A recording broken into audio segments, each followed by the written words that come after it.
Hello my dear student, कैसे हैं आप लोग। मैं लेकर आया हूँ आज की इस वीडियो में यूपी बोर्ड स्टूडेंट्स के लिए most important short question answer.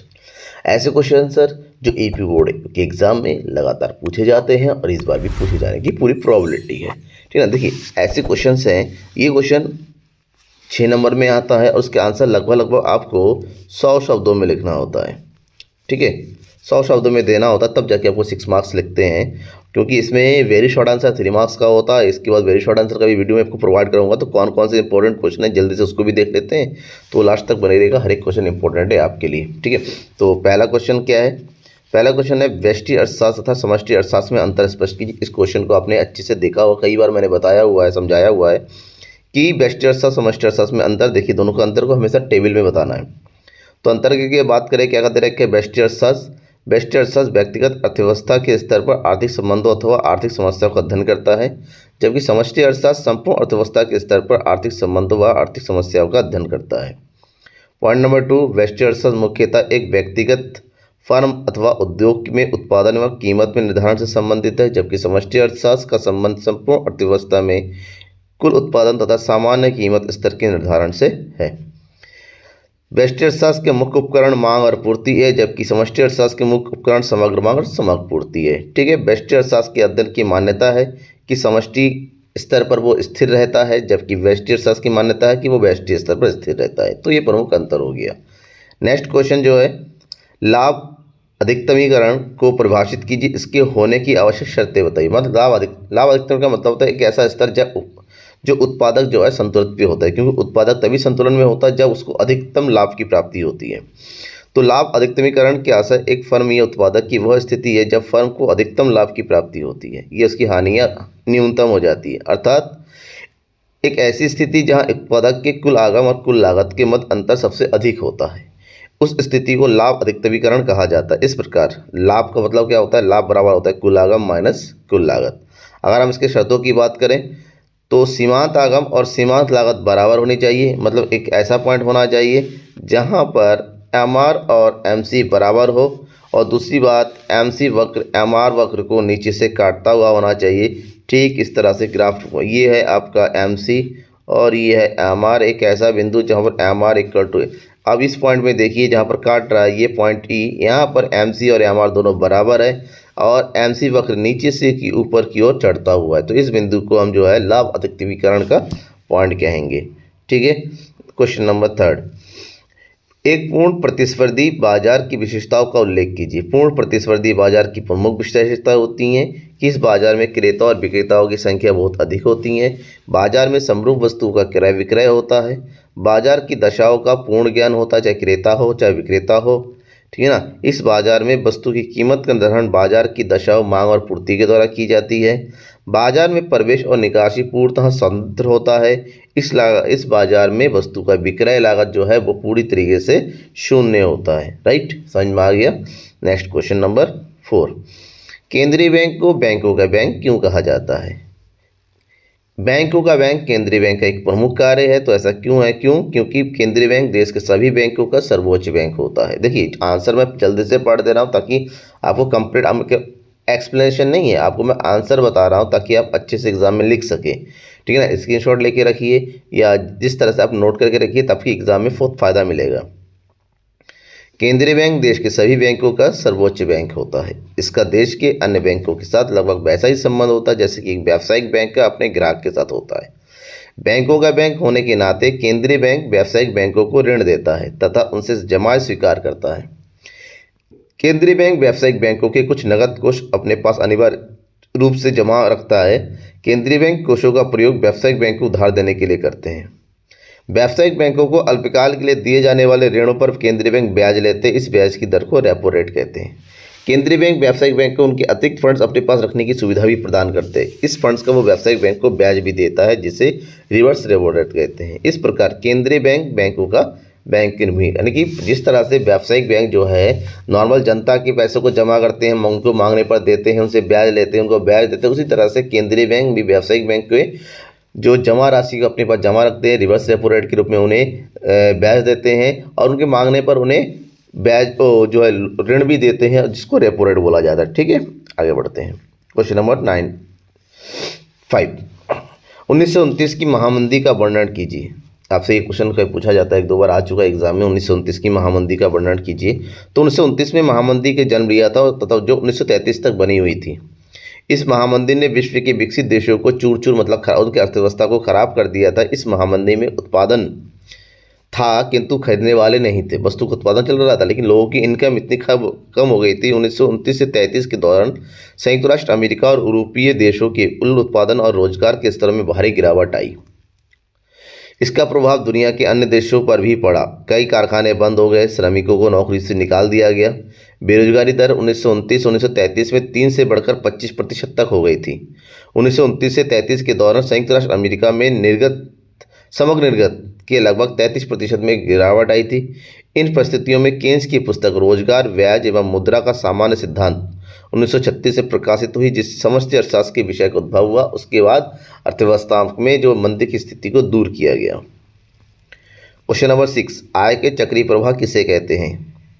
आय का चक्रीय प्रवाह अर्थव्यवस्था में विभिन्न क्षेत्रों अर्थात घरेलू, फर्म, सरकार, विदेशी क्षेत्र में एक परिपत्र प्रवाह के धन और वस्तुओं की आवाजाही को संदर्भित करता है। मतलब दो अर्थव्यवस्था में जो उत्पादक है और परिवार है, इन दोनों के बीच में जो आय का प्रवाह होता है, जो वस्तु और सेवाओं का एक दूसरे से आदान प्रदान होता है, उसका जो एक चक्रीय प्रभाव उत्पन्न हो जाता है उसे आय का चक्रीय प्रवाह कहते हैं। एक अर्थव्यवस्था को उत्पादन, वितरण, विनिमय, उपभोग, निवेश की एकीकृत व्यवस्था के रूप में परिभाषित किया जा सकता है। मतलब ये प्रक्रिया अर्थव्यवस्था के अस्तित्व विकास की महत्वपूर्ण भूमिका निभाती है। उपभोक्ता उत्पादकों द्वारा उत्पादित वस्तु और सेवाओं को पैसों के लिए खरीदते हैं, जिससे अन्य उत्पाद आय उत्पन्न होती है और इसलिए प्रक्रिया में उत्पन्न आय एक परिपत्र गति में चलती रहती है। इसे आय का चक्रीय प्रवाह कहते हैं। इसके अलावा यह एक सतत प्रक्रिया है क्योंकि प्रवाह का कोई अंत नहीं है। देखिए इस डायग्राम में आप देख सकते हैं कि परिवारों से फर्म को क्या जा रहा है, श्रम, पूंजी और उद्यमी, ठीक है ना, ये जा रहा है।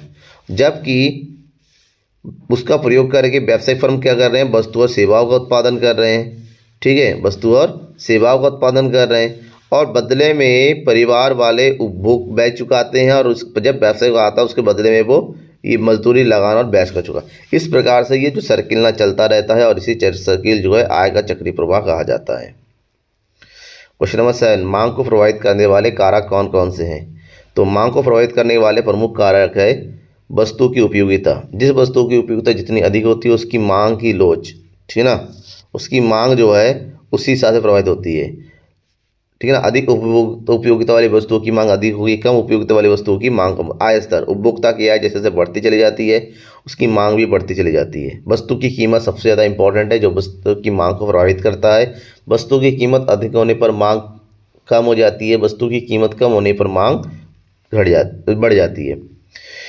उपभोक्ता की रुचि, फैशन आदत, जिस वस्तु में उपभोक्ता की रुचि होगी उसकी मांग वो अधिक करेगा, जिसकी रुचि नहीं होगी उसकी मांग कम करेगा। स्थानापन्न वस्तुएं हैं, ठीक है ना, एक ऐसी वस्तुएं जो दूसरों की मांग को प्रभावित करता है, एक की कीमत का दूसरी की मांग पर पड़ता है, उसकी स्थानापन्न वस्तुएं कहते हैं।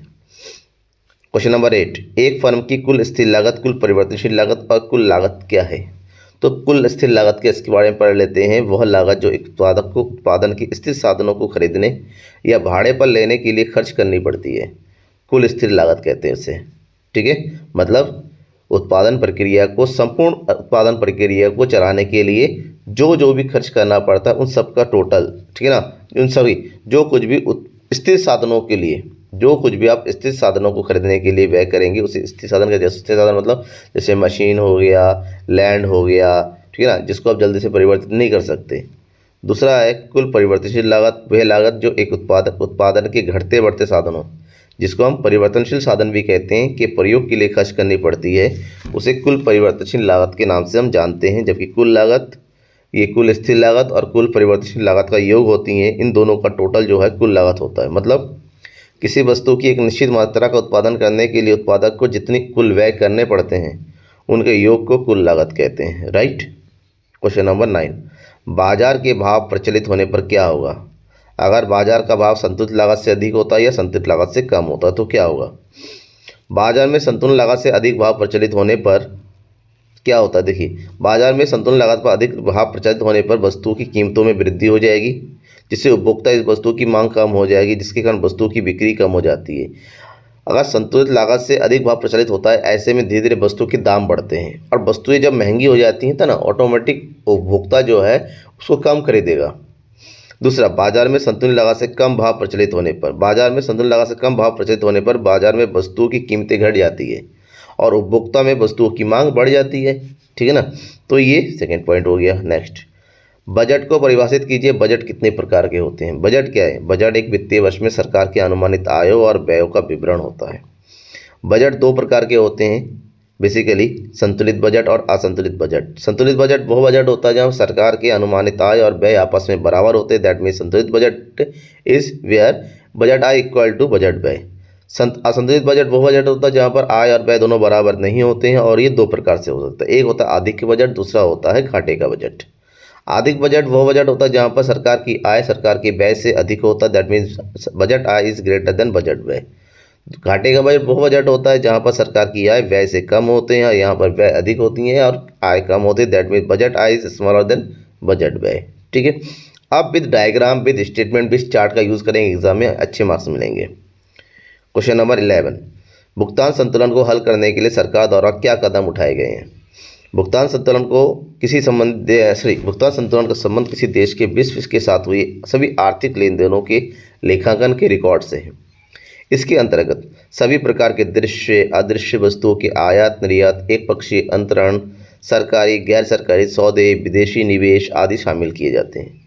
संतुलन को हल करने के लिए सरकार द्वारा कुछ कदम उठाए गए हैं, जैसे चालू खाते में रुपए की पूर्ण परिवर्तनीयता, रुपए को जो है व्यवसाय के अनुसार परिवर्तित किया जा सकता है। स्वर्ण आयात नीति में उदारीकरण किया गया। पहले सख्त नीति अपनाई गई थी, फिर उदारीकरण नीति अपनाई गई। बाकी स्टेटमेंट अब कंप्लीट देखिए, स्क्रीनशॉट लेके रखिए। निर्यात संवर्धन पूंजी वस्तुओं की योजना लाई गई। निर्यात परिवर्तित इकाइयाँ, निर्यात संसाधन क्षेत्र और विशेष आर्थिक क्षेत्र योजनाएं शुरू की गई। ठीक है, क्वेश्चन नंबर 12, समय के आधार पर बाजार के वर्गीकरण लिखिए। अगर समय के आधार पर देखें तो बाजार को जो है बेसिकली जो बांटा गया है, जैसे पहला प्रकार है दीर्घकालीन बाजार, दूसरा अति दीर्घकालीन बाजार, फिर अल्पकालीन बाजार और अति अल्पकालीन बाजार, 4 वर्गों में बांटा गया है। तो पहला है दीर्घकालीन बाजार। दीर्घकालीन बाजार वह बाजार है जिसमें विक्रेताओं के पास पूर्ति में वृद्धि करने के लिए पर्याप्त लंबा समय होता है। इस बाजार में मांग और पूर्ति की शक्तियों में पूर्ण समायोजन हो जाता है। फलतः मूल्य में निर्धारण में मांग और पूर्ति दोनों का समान प्रभाव होता है। बहुत अधिक समय होता है, उत्पादक जो अपनी पूर्ति को बढ़ा सकता है। अति दीर्घकालीन बाजार, इस बाजार में विक्रेता के पास इतना अधिक समय होता है कि वह उपभोक्ता की स्वभाव, रुचि और फैशन के अनुसार उत्पादन कर सकता है। अल्पकालीन बाजार वह बाजार है जिसमें पूर्ति कुछ सीमा तक बढ़ाई जा सकती है, किंतु वह वृद्धि मांग के अनुपात में नहीं हो पाती है। जबकि अति अल्पकालीन बाजार, जब वस्तु की विक्रेता के पास पूर्ति में वृद्धि करने के बाद बिल्कुल भी समय उपलब्ध नहीं होता, तो इस प्रकार के बाजार को अति अल्पकालीन बाजार कहते हैं, जैसे हरी सब्जियों का बाजार, दूध, दही आदि। ठीक है, क्वेश्चन नंबर 13, सीमा शुल्क पर व्याख्यात्मक टिप्पणी कीजिए। ठीक है, ये 5 देखिए 5 दे रखा है, सॉरी ये 6 मार्क्स का होता है। ठीक है ना, क्योंकि पहले 5 मार्क्स का था, अब 6 मार्क्स का है, तो थोड़ा सा मिसअंडरस्टैंडिंग ना हो आपके बीच में। तो आंसर क्या है? सीमा शुल्क उस कर को संदर्भित करता है जो अंतर्राष्ट्रीय सीमाओं पर माल के परिवहन पर लगाया जाता है। ये एक प्रकार का अप्रत्यक्ष कर है जो सरकार द्वारा वस्तुओं के आयात और निर्यात पर लगाया जाता है। कंपनियां जो आयात निर्यात व्यवसाय में हैं, उन्हें इन विनिमयों का पालन करने व आवश्यकता अनुसार सीमा शुल्क का भुगतान करने की आवश्यकता होती है। दूसरे शब्दों में कहे तो सीमा शुल्क एक तरह का शुल्क है जिससे सीमा शुल्क अधिकारियों द्वारा उस देश से माल और सेवाओं की आवाजाही के लिए एकत्रित किया जाता है। उत्पादों के आयात के लिए लगाए जाने वाले कर को आयात शुल्क के रूप में संदर्भित किया जाता है, जबकि किसी अन्य देश को निर्यात की जाने वाली वस्तु पर लगाया जाने वाला कर निर्यात शुल्क, यानी कि जो जाता है, जो हम निर्यात करते हैं जब सामान, तब निर्यात शुल्क लगता है, जब आयात करते हैं सामान खरीदते हैं तब आयात शुल्क लगता है। इन दोनों को सीमा शुल्क के नाम से जानते हैं। क्वेश्चन नंबर 14, राष्ट्रीय आय की गणना में वैचारिक कठिनाइयों की समझाइए। मतलब राष्ट्रीय आय की जब गणना करेंगे तो कौन कौन सी कठिनाइयाँ होती हैं। तो भारत में राष्ट्रीय गणना की संबंधित प्रमुख कठिनाइयाँ कुछ इस प्रकार से हैं। सबसे पहले, भारत में वस्तु और सेवाओं के मूल्य मुद्रा में जानने में कठिनाई होती है। ठीक है ना, कि बहुत सारी ऐसी प्रक्रिया होती है जब मूल्य वस्तु का प्रत्यक्ष विनिमय होता है कहीं कहीं, तो उसका जो मूल्य निर्धारित करना मुश्किल हो जाता है। आंकड़ों का विश्वसनीयता ना, भारत में जो आंकड़े प्रयोग किए होते हैं वो विश्वसनीय नहीं होते हैं। ठीक है ना। नेक्स्ट, व्यावसायिक विशिष्टीकरण का अभाव होता है। भारत में कृषि पर जनसंख्या का अधिक भार है। अब कृषकों की जीविका केवल कृषि से नहीं बनती है, वो चलाने के लिए कुछ उद्योग भी चलाने पड़ते हैं, ठीक है ना। ऐसे में उसका जो है सही तरीके से जो है अभी तक एक यूं कहें कि विशिष्टीकरण नहीं किया गया है। विभिन्न क्षेत्रों की भिन्न भिन्न परिस्थितियाँ होती हैं और साथ ही दोहरी गणना की संभावना बनी रहती है। ये प्रमुख कठिनाइयाँ हैं। क्वेश्चन नंबर 15, भारत में की नई जनसंख्या नीति को समझाइए। फरवरी 2000 में सरकार की राष्ट्रीय जनसंख्या नीति 2000 की घोषणा की गई थी। ये नीति डॉक्टर एम.एस. स्वामीनाथन की अध्यक्षता में गठित एक विशेषज्ञ दल द्वारा रिपोर्ट की गई थी, ठीक है। इस जनसंख्या नीति का प्रमुख उद्देश्य था प्रजनन तथा शिशु स्वास्थ्य की देखभाल के लिए बेहतर स्वास्थ्य तंत्र की स्थापना, गर्भ निरोधकों और स्वास्थ्य सुविधाओं की बुनियादी ढांचे की आवश्यकता पूरी करनी होती है। इसका दीर्घकालीन लक्ष्य जनसंख्या में साल 2045 तक स्थायित्व करना था।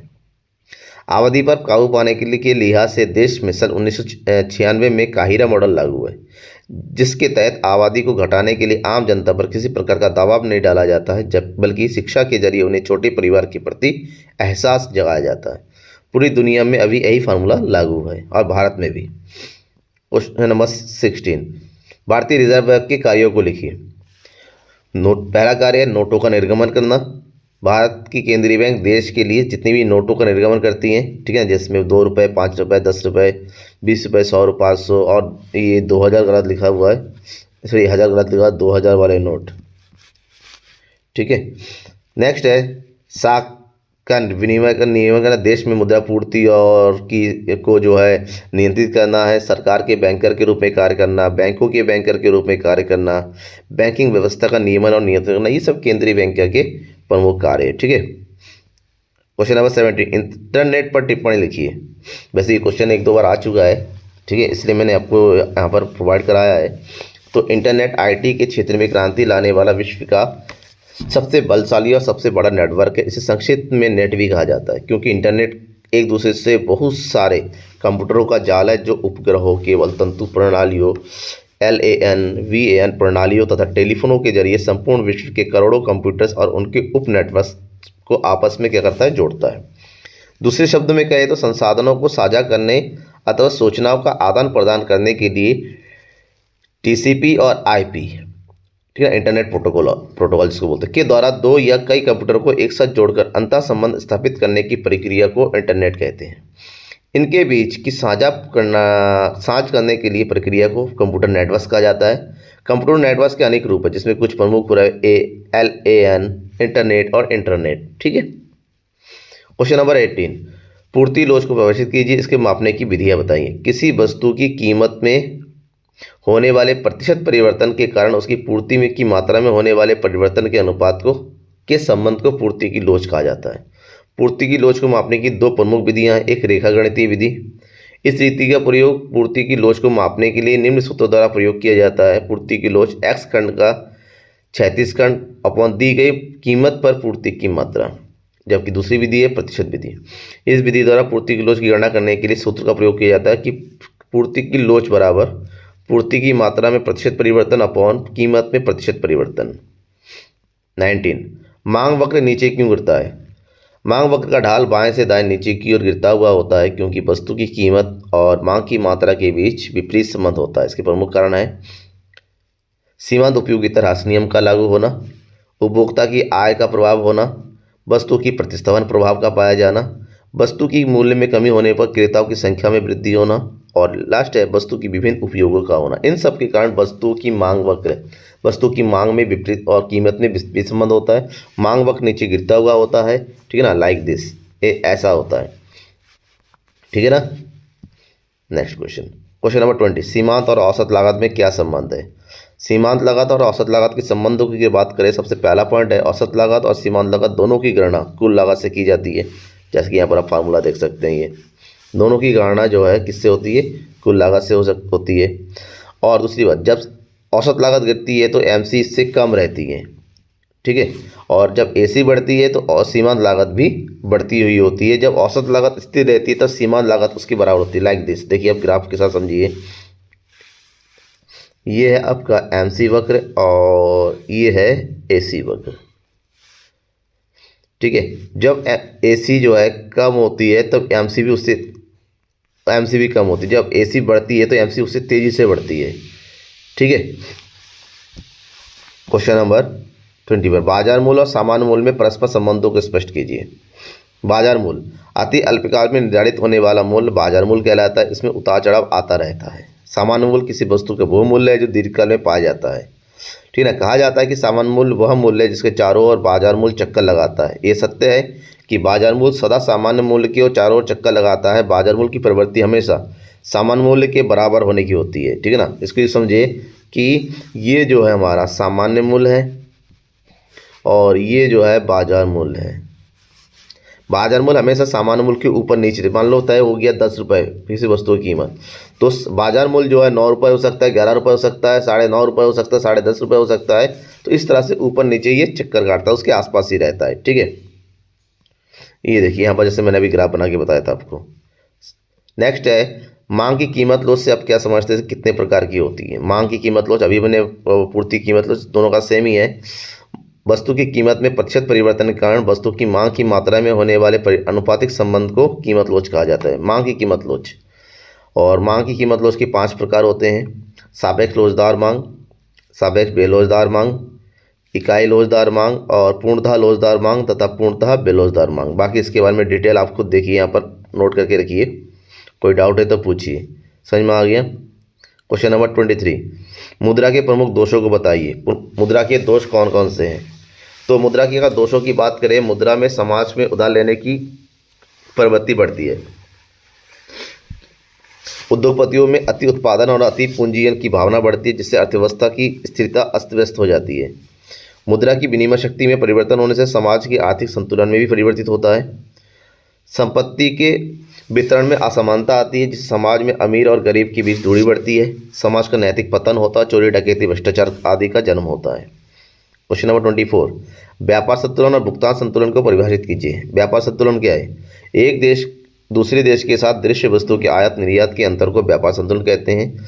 इसके अंतर्गत केवल वस्तुओं को ही शामिल किया जाता है, जिस कारण व्यापार शेष धनात्मक या ऋणात्मक भी हो सकता है। जबकि भुगतान शेष एक देश का विदेशों के साथ किए गए सभी प्रकार के लेन देनों की एक वित्तीय वर्ष में होता है, उनका लेखा जा, इसमें सभी प्रकार की वस्तुओं को शामिल किया जाता है। इसके अंतर्गत दृश्य अदृश्य वस्तु तथा एक पक्षीय अंतरण जैसे सभी प्रकार के सरकारी गैर सरकारी लेन देनों को शामिल किया जाता है। क्वेश्चन नंबर 25, व्यय योग्य आय और व्यक्तिगत आय के बीच भेद लिखिए। व्यक्तिगत आय और व्यय योग्य। एक वर्ष की अवधि में एक देश के सभी व्यक्ति एवं परिवार जितनी आय वास्तव में प्राप्त करते हैं, उन सभी के आय के योग को व्यक्तिगत आय कहते हैं। जबकि व्यक्तिगत आय में से सरकार द्वारा लगाए गए सभी व्यक्तिगत करों को निकाल देने के बाद जो वास्तव में शेष बचता है, उसे व्यय योग्य आय कहते हैं। व्यक्तिगत आय के अंतर्गत मजदूरी, वेतन, ब्याज, लगान, लाभांश को सम्मिलित किया जाता है। इसके गणना व्यक्तिगत आय में से की जाती है। मतलब पहले व्यक्तिगत आय निकाली जाती है, उसके बाद व्यक्तिगत प्रयोज्य आय निकाली जाती है। व्यक्तिगत आय का फार्मूला होता है राष्ट्रीय आय माइनस सामाजिक सुरक्षा में कटौती माइनस निगम कर माइनस आविर्जित लाभ प्लस हस्तांतरित भुगतान। जबकि व्यय योग्य का फार्मूला होता है व्यक्तिगत आय माइनस व्यक्तिगत आयकर। ठीक है। ये मोस्ट इंपॉर्टेंट क्वेश्चंस है आपकी यूपी बोर्ड के एग्जाम के हिसाब से। इसी तरह और भी वीडियोस पाने के लिए, short question answer most important पाने के लिए वेट कीजिए। मैं बहुत जल्दी, यानी कि कल 1-2 दिन में आपके लिए वो कुछ वीडियो भी लेके आऊँगा, ताकि आपको वेरी शॉर्ट आंसर की तैयारी भी कर सके। तब तक के लिए थैंक यू एवरीवन। शेयर करना मत भूलिएगा। सब्सक्राइब नहीं किया है तो सब्सक्राइब जरूर कर लीजिएगा।